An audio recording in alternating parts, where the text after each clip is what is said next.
The sky above the North Sea is pale and heavy with mist as the tide creeps slowly across the wide beach at Gravelines. This is where, even before the sun rises, dozens of migrants gather in the dim light, clutching small bags, wearing cheap life jackets, preparing for yet another desperate attempt to cross the English Channel.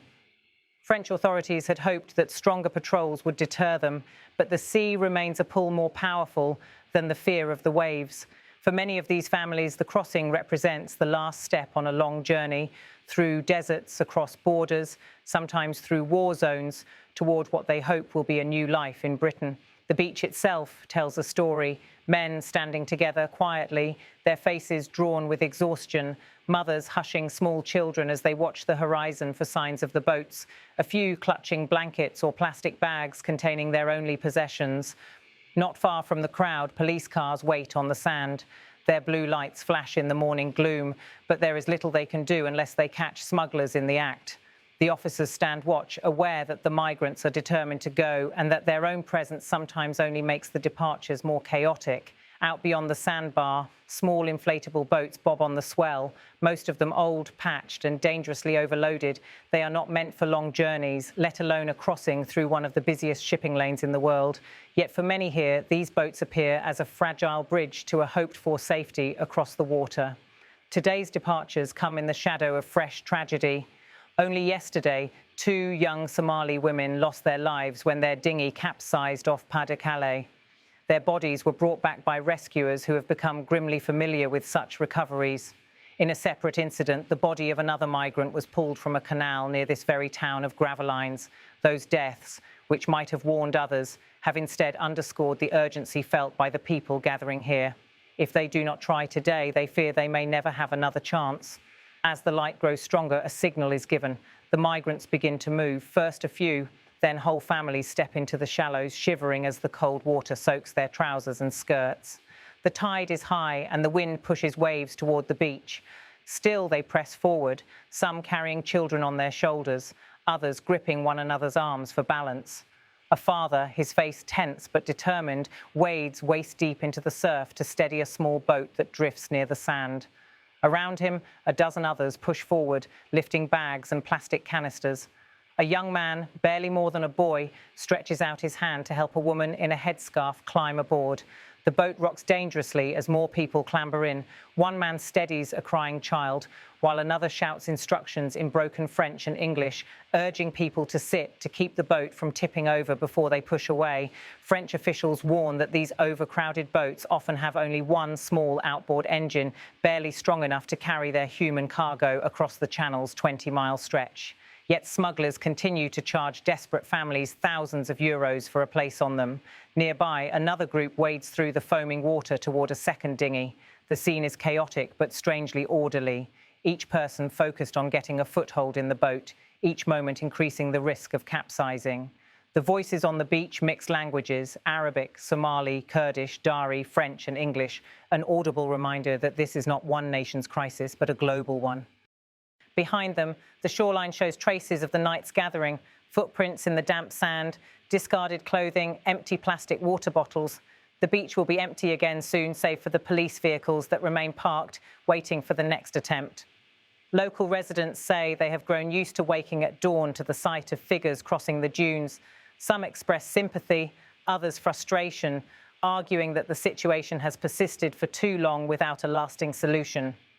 For humanitarian organisations, each crossing is both a tragedy in the making and a reminder of unresolved policy failures.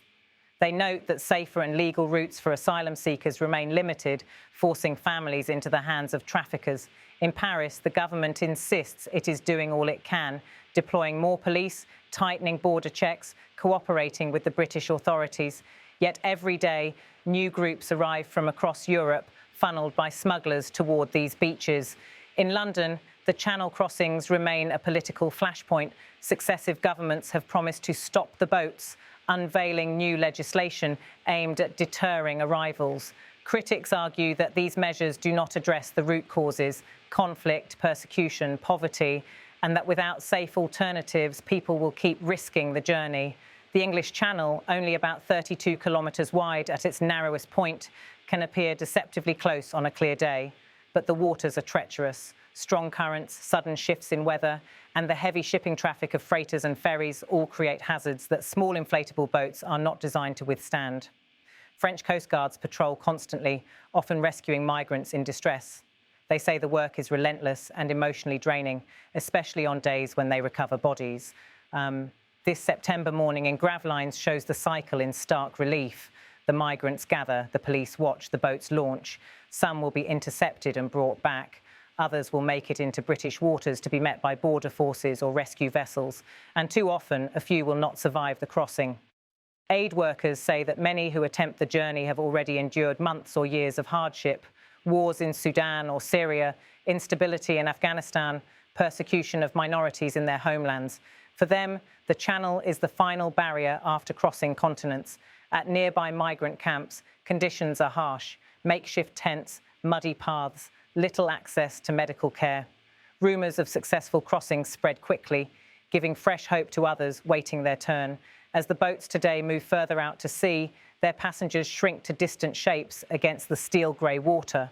Onshore, a handful of police officers remain, scanning the horizon, speaking quietly into radios. Humanitarian groups warn that the coming autumn storms will make the crossings even more dangerous. Yet experience suggests that desperate families will keep coming as long as wars, poverty and persecution push them onward, and the prospect of refuge in Britain beckons them forward. European leaders have called for a coordinated response, more patrols, tougher action against traffickers, faster asylum processing and increased support for countries of origin. But negotiations have often stalled, caught between politics and humanitarian imperatives. The story unfolding here on the French coast is not new. It has played out for years, each new tragedy prompting renewed calls for action, each lull broken by another desperate crossing. On this particular morning, the news cameras capture stark images, men pushing boats into the surf, women holding children tight, police standing powerless on the shore. As the day progresses, the fates of the boats launched at dawn remain uncertain. Some will be intercepted at sea and brought back, their passengers wet, cold and exhausted, but alive. Others may reach the British coast, stepping ashore only to face detention and asylum hearings, and some may simply vanish beneath the waves. These scenes force the world to confront a hard truth. Behind every statistic are individuals, parents, teenagers, infants, making life and death decisions in the hope of a safer future. By nightfall, the beach at Gravelines will be quiet again. The only evidence of the morning's drama, a few abandoned shoes and scraps of clothing left behind in the sand. Yet tomorrow or the next day, others will come, following the same path, driven by the same hopes and the same desperate calculation. In this cycle of departure and loss, Europe's migrant crisis continues, less a headline than a human reality playing out step by step, tide by tide, along this cold, windswept coast. As the camera pans across the now empty shoreline, the footprints leading to the sea fade with the rising tide. But the questions they leave behind remain: how to protect lives, how to share responsibility, and how to address the forces that send people on such perilous journeys in the first place.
Pray for us, pray.